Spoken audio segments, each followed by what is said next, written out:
Mereka invisible hand, Zionis Yahudi. Mereka punya agenda besar. Nah, nggak boleh ada yang menghalangi agenda besar ini. Namun agenda besar ini sudah dibuka terang-terangan oleh Donald Trump. Inilah agenda besar, inilah final dari Zionisme internasional. Berdirinya sinagog Yahudi di atas Masjidil Aqsa. Ya, kan itu puncak gerakan Zionis. Zionisme itu adalah kembalinya Zionis Yahudi ke Bukit Zion, kembalinya bangsa Yahudi ke Bukit Zion. Ya, kenapa harus ke Bukit Zion? Karena the God who's waited, Tuhan yang mereka tunggu-tunggu akan segera turun di Bukit Zion. Karena milenium ketiga ini harusnya singgasana Tuhan berdiri bagi mereka di tanah Syam, Palestina. Tapi sampai sekarang sudah 300 terowongan dibuat, gempa sudah diuji cobakan, kok nggak hancur-hancur tuh Masjidil Aqsa? Mereka tidak tahu kan Masjidil Aqsa ini dihalangi, dijaga oleh para malaikat. Nah, ini endingnya. Nah, agar dunia tidak konsen ke sana, bikin ramai dengan urusan rumah tangga negara masing-masing. Ya, kasus pelecehan Al-Quran lah, penistaan Islam lah, penistaan ulama lah. Sekarang apa lagi? Pembunuhan para ulama. Ya. Saya ingin membahas apa yang dikemukakan oleh Donald Trump. Therefore, I have determined that it is time to officially recognize Jerusalem as the capital of Israel. While previous presidents have made this a major campaign promise, they failed to deliver. Today, I am delivering. I've judged this course of action to be in the best interests of the United States of America and the pursuit of peace between Israel and the Palestinians. This decision is not intended in any way to reflect a departure from our strong commitment to facilitate a lasting peace agreement. We want an agreement that is a great deal for the Israelis and a great deal for the Palestinians. We are not taking a position of any final status issues, including the specific boundaries of the Israeli sovereignty in Jerusalem or the resolution of contested borders. Those questions are up to the parties involved. Inilah arti dari pernyataan Donald Trump.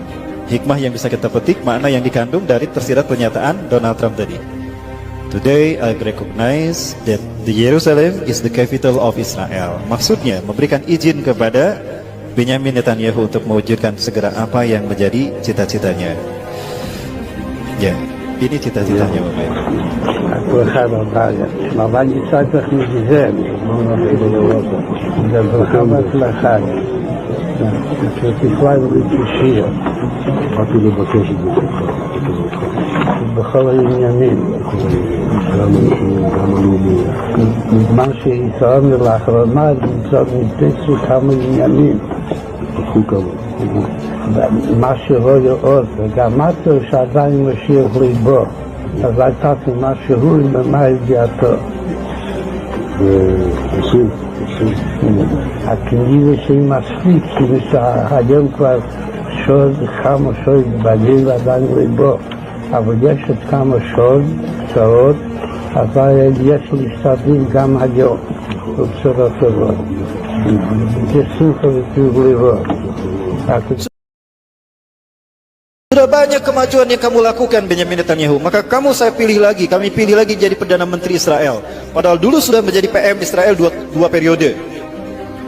Ya, setelah itu diganti oleh Ehud Barak dari Partai Buruh, diganti oleh Ehud Ariel Sharon, lalu diganti oleh Ehud Olmer, kemudian diganti lagi oleh dia. Di antara Perdana Menteri Israel yang progresnya bagus untuk mendirikan singgasana Yahudi, singgasana Tuhan ini Benyamin Netanyahu. Dia bertemu dengan pimpinan Rabi Yahudi Zionis Ashkenazim. Dia berkata banyak kemajuan yang sudah kau raih, tapi ada satu ya yang belum berubah. Mesias belum juga datang. Ya, kenapa? Itu kan kata-kata yang Bapak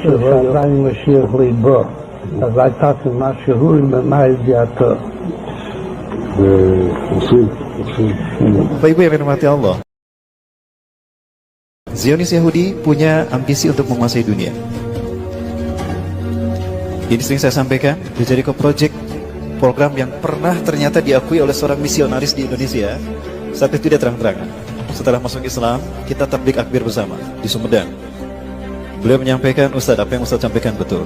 Itu rahasia kami sebetulnya. Saya dapatkan ini dari buku-buku Yahudi, diantaranya Desain Yahudi atau Kehendak Tuhan, Max E. Diamond. Max E. Diamond, itu orang luar negeri, tapi dia benci kepada gerakan Zionis Yahudi. Dia membongkar Zionis Yahudi gerakan seperti apa. Di antaranya dibahas masalah ini. Masehi tidak lebih dari 3.000 tahun. Ya. 3.000 tahun ini mereka bagi menjadi 3 milenium. 1 milenium artinya 1.000 tahun. Hari ini kita berada pada milenium ketiga.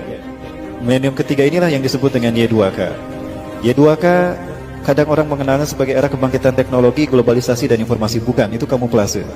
Y2K syarat perbuatan ideologis. Arti Y2K adalah Year of the Jesus Kingdom bagi orang Kristen. Bagi orang Kristen. Jadi 1000 tahun terakhir sebelum hari kiamat adalah tahun bagi berdirinya kerajaan Yesus Kristus di muka bumi. Maka singgasana Yesus harus sudah ada sebelum 2000, tahun 2000 Masehi. Faktanya, Yahudi pun tidak bisa membuat ini. Ya. Bagi orang Yahudi sama. Ya. Dengan pemerintahan pusatnya, agenda-agenda negara di dunia harus sesuai dengan agenda Yahudi. Jika berseberangan, habislah nanti. Indonesia, shadow government-nya juga. Inilah Y2K bagi orang Yahudi. Di mana mereka akan mendirikan singgasana Tuhan mereka? Di mana lagi kalau bukan di Palestina, di Yerusalem? Kenapa harus Palestina? Karena Palestina adalah pusat jantung dunia. Jantung dunia itu Palestina. Karena Palestina menghubungkan 3 benua, Afrika, Eropa, dan Asia. Siapa yang menguasai Palestina? Dia menguasai dunia. Dan tidak ada artinya Palestina without Yerusalem, tanpa Yerusalem. Dan tidak ada artinya Yerusalem tanpa sinagog Yahudi. Di mana sinagog Yahudi ingin mereka bangun? Di atas Masjidil Aqsa, kiblat kita yang pertama. Ingat Bapak sekalian, ini kiblat kita yang pertama. Rasulullah sebelum menghadap ke Mekah, ketika masih berada di Madinah, setelah Isra Mi'raj, Rasulullah SAW menghadap ke sini 16-17 bulan. Setelah turun surat Al-Baqarah 144 menghadap ke Masjidil Haram. Ya, masjid ini menjadi masjid pertama digunakan sholat asar menghadap ke Ka'bah. Tadinya kemana we para sahabat kaum muslimin yang ada di Palestina sholatnya?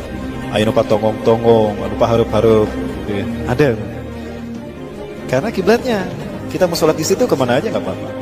Tapi setelah turunnya surat Al-Baqarah 144 semuanya menghadap ke Ka'bah.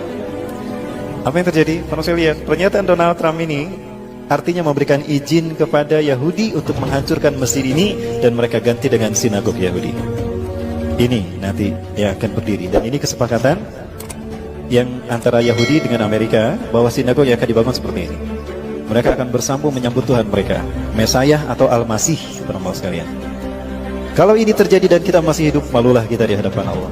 Kita mayoritas tidak bisa melindungi kiblat kita yang pertama. Ya, lebih baik kita sudah syahid ketika ini terjadi. Namun apa yang terjadi, teman-teman sekalian? Insya Allah mimpi Yahudi ini tidak akan terjadi. Bapak Ibu yang dirahmati Allah, tahun 1947 PBB memutuskan membagi dua Palestina, 56% bagi Israel, 44% bagi Palestina. Maka Palestina yang tadinya mayoritas dikuasai kaum muslimin berubah menjadi dikuasai Israel. Nah, ini Palestina di tahun 1946. Yang warna hijau ini kaum muslimin, yang warna putih ini adalah Israel, Yahudi. Tidak lebih dari 8,5%. Maka 1 tahun setelah PBB menyatakan kalau Palestina dibagi dua untuk Israel dan kaum muslimin, maka warna putih ini Israel. Setiap bulannya 1.000 sampai 5.000 orang Yahudi diungsikan setiap bulan ke Palestina. Terjadilah okupasi, perampasan wilayah. Kaum muslimin yang mempertahankan rumahnya dibantai, disiksa. Habislah para muslimin. Ya, dan hari ini bisa kita lihat Israel menguasai Palestina. Dari 12 provinsi di tanah Palestina, tinggal 1 provinsi yang belum dikuasai mereka, Gaza. Begini nasib Indonesia jika Cina dibiarkan. Ini nasib umat Islam Indonesia jika Cina dibiarkan. Dan sekarang 70% tanah di Indonesia milik Cina. Cuma 30% tanah di Indonesia milik orang Indonesia sendiri, pribumi. Saya ingat kepada hadis Rasulullah SAW, la taqumu sa'atu hatta tuqatila qauman. Kiamat tidak akan terjadi sehingga kalian berperang dengan satu bangsa. Ni'aluhumus sya'ar, sendal-sendal mereka terbuat dari bulu. Wala taqumu sa'atu, dan tidak akan terjadi kiamat hatta tuqatilu qauman sigaral ayun. Mata mereka sipit. Juluduhum ahmar, kulit mereka merah. Zungfal unuf, beda irungna. Wa wujuhum kambanjanil mutraqah, wajah mereka bulat seperti tameng yang terpotong. Kira-kira bangsa mana? Merinding Bapak Ibu, kiamat sudah dekat.